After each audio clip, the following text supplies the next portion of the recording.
હરીશભાઈ તમે આગળ જાઓ. સર ત્રણ દિવસ આગનો બનાવ છે. આપણે સિવિલ હોસ્પિટલની અંદર ડોક્ટરની બેદરકારીના હિસાબે એક બેનનો સાયલેન્ટ હો, આવ સાયલેન્ટ. સાંભળો પહેલા આપણી રજૂઆત સાંભળો. બેદરકારી એવી હતી કે કોથળીનું ઓપરેશન કરવા માટે એક બેનને લઈ જવા સાહેબ કહે છે કોથળીની ઓપરેશન કરવા માટે એક બેનને ત્યાં દાખલ કર્યા હતા. કોથળીનું ઓપરેશન થઈ ગયું એટલે હાજર ડોક્ટરે એને વોર્ડમાં જનરલ વોર્ડમાં મોકલી દીધા. પછી થોડો સમય પછી અહીંયા બ્લડ ભેગું થવા મળ્યું, શરીરનું બધું બ્લડ અહીંયા ભેગું થવા મળ્યું પેડુમાં.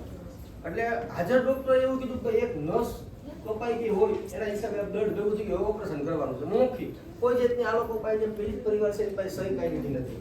પછી એ બેનને ત્યાં સુધી ન મળવા દીધા જ્યાં સુધી બેન મરણ ન થઈ. કાલના અમે સાહેબ ઉપવાસ આંદોલન કરીને બેઠા છે.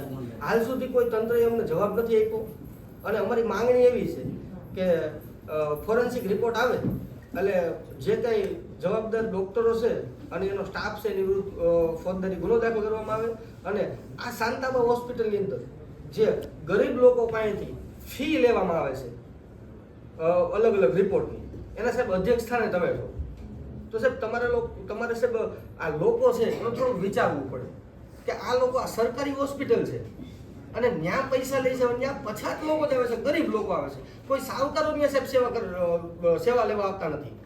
તો સાહેબ તમે અધ્યક્ષ સ્થાને લોકોનું અહિત થતું હોય એ સાહેબ વ્યાજબી નથી.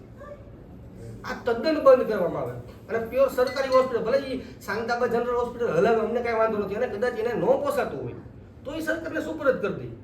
અમારે તો મફત સારવાર સાહેબ જોઈએ છે કેમ કે ગરીબ લોકો છીએ અમે એક ટકનું લઈને ટકનું ખાવાવાળા છીએ. તો આ 5-10 હજાર રૂપિયાના રિપોર્ટ લોકો કરે છે તો અમારે કાઢવા ક્યાંથી છે. ઘણા એવા બનાવ મેં જોયા છે. મને મહિનામાં 5 એવા ફોન આવ્યો છે કે નરેશભાઈ લોહીની બોટલ ચડાવી સમજ પૈસા નથી તમે લોહી આપવા આવો અને એ લોકો 800 ને 1500 રૂપિયા લોહીની બોટલના લે છે, એક્સરે રિપોર્ટના, સીટી સ્કેનના, આ બધી લોકો પૈસા લે છે. તો સાહેબ સરકારી હોસ્પિટલ છે પ્રાઇવેટ છે અમને કાંઈ સમજાતું નથી. તો અમારે સાહેબ સિવિલ હોસ્પિટલમાં જઈ અને અમારે જીવ બચાવવા જવાનું તો અમારે ત્યાં મરવા જવાનું. સાહેબ તમે અધ્યક્ષ સ્થાને છો, આ વ્યાજબી નથી સાહેબ. તમારે લોકોના હિતનું જોવાનું છે. તમારે કોઈ પ્રાઇવેટ કંપનીને કોઈ ટ્રસ્ટને ફાયદો થઈ શકે એ જોવું વ્યાજબી નથી. અને અમારી માંગણી એવી છે સાહેબ જ્યાં સુધી અમારી માંગણી પૂરી ન થાય ત્યાં સુધી અમે ડેડ બોડી લેવાના નથી. ભાવનગર અત્યારે હાલ કોલ્ડ સ્ટોરેજમાં ડેડ બોડી છે અને અમે સરકારી હોસ્પિટલના પટાંગણમાં આંદોલન કરીને બેઠા છે. ઓસીમાં છે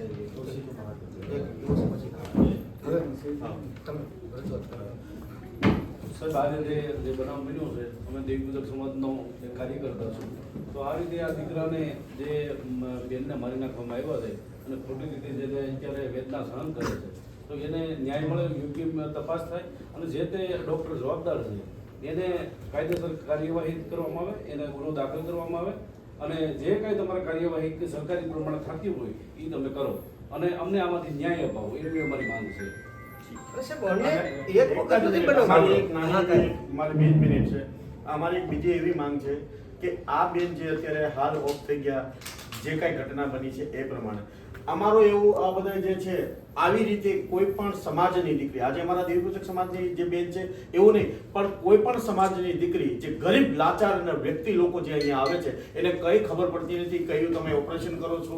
આ માત્ર ને માત્ર એક કોથળીનું ઓપરેશન હોવા છતાં આ બેન અત્યારે આપણી હાજરમાં નથી. તો અહીંયાના કોઈ પણ ડોક્ટરો એવા હોવા જોઈએ કે જેને જે ઓપરેશનની ખબર પડતી હોય એવા જ એના ઓપરેશન થવા જોઈએ. બાકી આવા ઓપરેશન કરી અને આવા જે હાલ ગરીબ લોકોને જે મારવામાં આવે છે આવું ન થવું જોઈએ. સાહેબ એક પ્રશ્ન એવો છે કે આજે બેનને જે બનાવ બન્યો એ એક સાધારણ માસિક એટલે બાળક બંધ કરવાનું ઓપરેશન એક અવળું આવે છે. એમાં કોઈ બહુ મોટું ઓપરેશન નથી હોતું અને એ ઓપરેશનમાં ચાલીને દોડીને ગયેલા હોસ્પિટલમાં અને એમાં જે શિખાવ જે ડોક્ટર બનવા માટે પહેલા જે એને ડોક્ટરી પ્રેક્ટિસ કરવા વાળા જે મેડિકલ કોલેજની બાજુમાં છે એટલે આ શિખાવની આગળ સાહેબ કરાવ્યો છે અને આ જે શિખાવે જે અંદર નસ બ્લડની કાપી નાખવાથી ઓપરેશન થયા પછી જે બ્લડ અંદર ભરાવાનું શરૂ થયું એટલે ખબર પડી કે આમાં નસ કટાઈ ગઈ છે.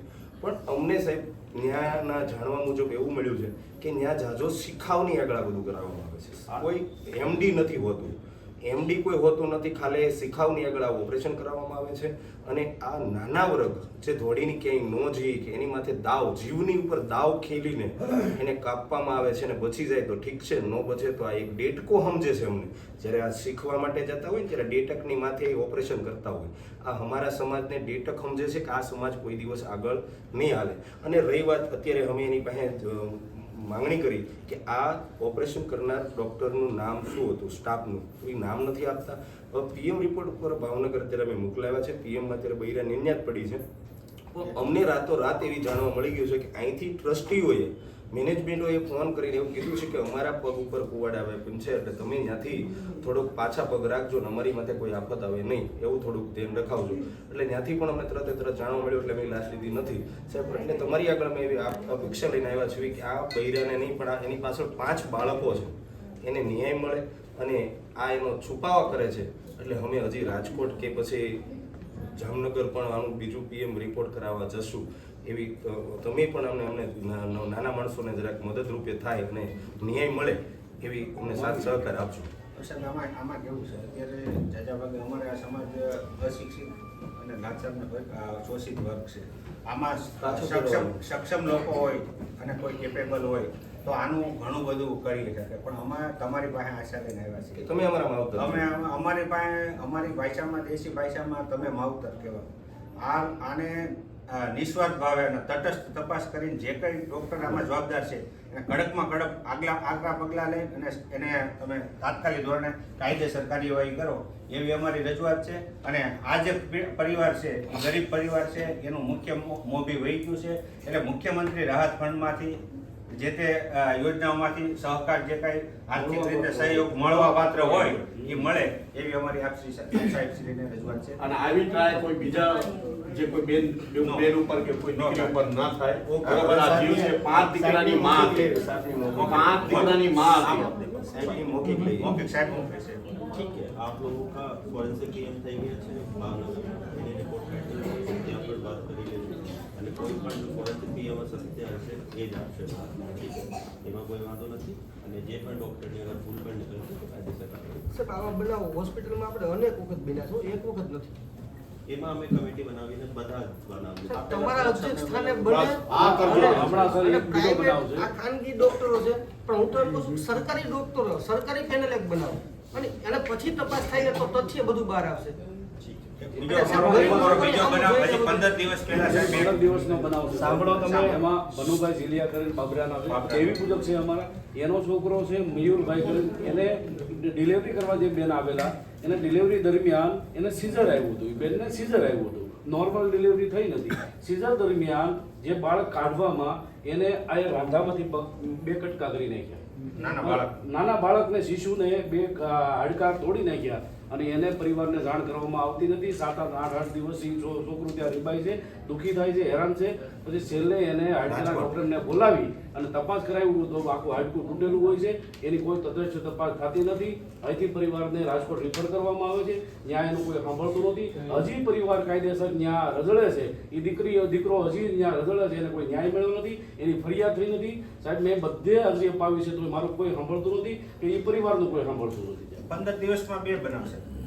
સાંજના 4 વાગે એવું કહેવામાં આવે છે કે આ બેનને નોર્મલ ડિલિવરી થઈ જશે અને સાંજના 7 વાગે એવું કહેવામાં આવે છે કે અંદર દીકરો ઓફ થઈ ગયો છે. એટલે આ એક જાતનો એ ફ્રોડ છે. તમે એની અંદર પૂરો તપાસ કરો. આ ઘટના બની એવી બીજી ઘટના ન બનવી જોઈએ. કોઈ પણ સમાજનો આ દીકરી મરી જાય, જીવ છે, 5 દીકરાની માં છે, આ એક જાતનું ફ્રોડ છે. એને ઊંડાણપૂર્વક તપાસ કરવાની ખાસ જરૂર છે. સાહેબને મૌખિકને આપણે આપી દઈએ. ચાલો. મીડિયાવાળાને એક ફોટો લઈને